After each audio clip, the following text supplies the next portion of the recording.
Hey there, ready to dive in? Always.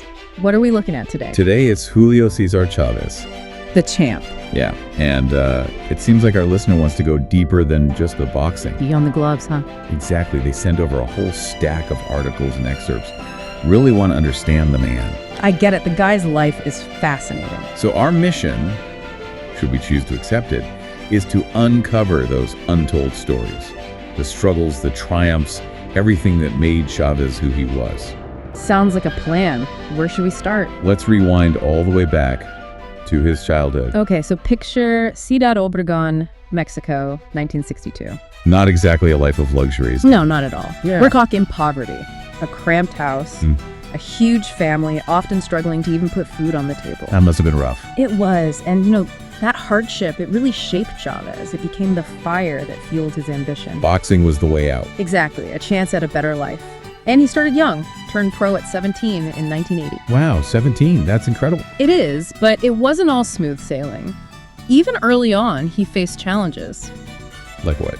Well, there was this fight, his 12th one, against Miguel Ruiz. Okay. And he got disqualified. It was super controversial. Ooh, that's got to be tough to swallow. Yeah. Especially so early in your career. You bet. A moment like that could have ended everything before it even really began. I can only imagine the pressure.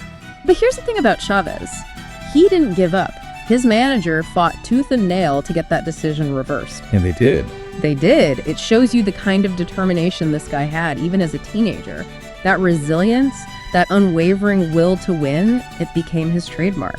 That early fight almost feels like a metaphor for his whole life, doesn't it? I see what you mean. Overcoming obstacles, refusing to be beaten. But of course, we can't talk about Chávez without talking about his legendary career. Right. The man was a force of nature in the ring. 107 wins. Yeah. 6 losses. 2 draws. And 87 of those wins by knockout. Just incredible numbers. So for those of us who weren't ringside for every fight, what made him so dominant? Well, you've got the raw talent, obviously. Right. But it was more than that. Chávez had this relentless aggression. He just kept coming forward, wearing his opponents down. So a pressure fighter. Absolutely. And he was a master of body shots. Really strategic about targeting weak points. Just chipped away at their stamina and their will. I bet that was demoralizing to fight against. And then there's the legendary chin. The man could take a punch and meant he could keep pushing forward even against the hardest hitters. So it wasn't just physical strength, but mental toughness too. Exactly. That mental game is huge in boxing. It's a grueling sport, and Chávez thrived under pressure. I think he even intimidated opponents before they stepped in the ring. An aura of invincibility. Absolutely. Okay, so we've got the record, we've got the fighting style.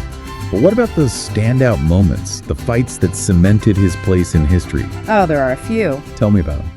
Well, the one that comes to mind is the 1990 fight against Meldrick Taylor. Okay, yeah, I've heard of that one. For the unified light welterweight title, it was a brutal fight, both guys giving everything they had.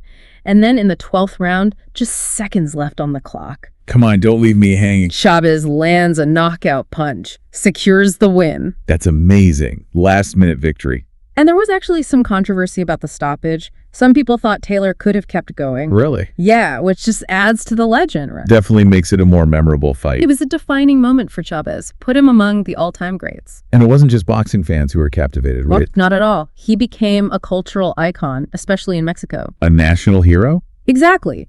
People weren't just watching his fights, they were experiencing them as a nation, united in support of their champion. I bet that created an amazing atmosphere. Oh, absolutely electric. And there's one fight that really embodies that national pride. Which one? The 1993 fight against Greg Haugen. At the Estadio Azteca. That's the one, in Mexico City. Massive crowd, right? Over 132,000 people.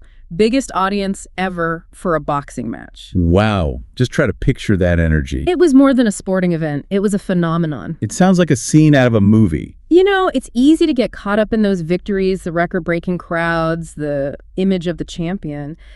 But even at his peak, Chávez was battling personal demons. That's what we're going to talk about next, right? The man behind the champion. That's right. It's a side of the story that can't be ignored. So much pressure. Yeah, the weight of entire nations' expectations. Plus the constant training, the media, everything that comes with being in the spotlight. Exactly. It all takes its toll. And it can be even harder when you add in the temptations that come with fame and fortune. Absolutely. For a lot of people in that position, it's a slippery slope.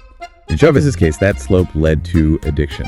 Alcohol in particular. A sadly familiar story. Yeah, the pressure to maintain that perfect image, the constant parties and temptations, and often a lack of coping mechanisms. It's a recipe for disaster. And the strain it puts on families. Devastating. Chavez's marriage ended in divorce, It did. and his relationship with his son, Julio César Jr. Incredibly complex, especially with Junior following in his father's footsteps, becoming a boxer himself. And facing similar struggles. Right. I can't imagine how heartbreaking that must have been for Chávez to see his son going through the same battles. It adds another layer to the story, doesn't it? The cyclical nature of addiction, the impact on families. A reminder that success doesn't make you immune to these struggles. Absolutely. But thankfully, Chávez's story doesn't end there. Right, we've got the redemption arc. Exactly. Confronting those demons and then using that experience to help others. Tell me about the rehab clinics he started. So after going through rehab himself, getting on the road to recovery, Chávez decided to use his platform to help others. To make a difference. Exactly. He established these rehab clinics in Mexico, places where people struggling with addiction could find support. That's amazing. He didn't shy away from his past. No, he embraced it, used it as a way to show others that recovery is possible. There's real power in that, owning your story and using it to help others. Absolutely. How did people respond to his efforts, especially given how public his struggles had been? You know, it was overwhelmingly positive. People respected his honesty. His vulnerability. Exactly. I think it humanized him, showed that even legends are flawed, That they can stumble and fall. but they can also rise again stronger than before. It's a powerful message of hope and second chances. It really is. So, through all of this, did Chávez stay involved in boxing? He did. Never really left it. Became a mentor to young fighters, Sharing his wisdom. hoping to guide them toward a healthier path. And of course, there's the ultimate recognition, induction into the International Boxing Hall of Fame in 2011. Cemented his legacy as a true legend of the sport. A validation of his achievements. Absolutely. And, you know, as we've been talking, it's clear that his story is about so much more than just boxing. So much deeper. Resilience, perseverance, the destructive nature of addiction, forgiveness, second chances. It's about the human experience. Exactly. Yeah, it's a complicated legacy, isn't it? You've got the boxing, the personal struggles, the redemption, everything. It really is just like Chávez himself. So how do we even begin to sum it all up? Well, I think on one hand, he'll always be remembered as a champion, one of the greats. The record, those iconic fights, Yeah. that's all part of boxing history. Exactly. And those moments, those victories, they capture something about the spirit of Mexico, too, the passion. The energy. Yeah, Chávez wasn't just a boxer, he was a symbol of national pride. Someone who brought the whole country together. Exactly. His fights were national events. Moments of collective joy. But then, like we talked about, there's the other side. The darker side. The addiction, the impact on his family. It's a part of him too, right? We can't just ignore it. We can't. But I think it's just as important to remember his redemption His commitment to recovery, and his work helping others who were struggling. that takes a lot of courage. It does, especially for someone who is on such a pedestal. You know, what makes his story so powerful is that human element. Exactly. We see the champion, but we also see the flaws, the very real consequences. I think that's a really important message. It is. Reminds us that even people who seem invincible, they're still human. Have their own battles. And in Chávez's case, he didn't just win those battles, he used them to help others. The rehab clinics he started are incredible. A real testament to his desire to make a positive impact. To give back and offer hope. So as we wrap up this deep dive, Yeah. what's the biggest takeaway? What do we want our listener to remember about Julio César Chávez? That's a good question. I think at its core, it's a story about the human experience, the good and the bad. The potential for greatness, but also the vulnerability. And ultimately, it's a story about hope, About second chances. about rising above even the toughest challenges. Wow, what a journey.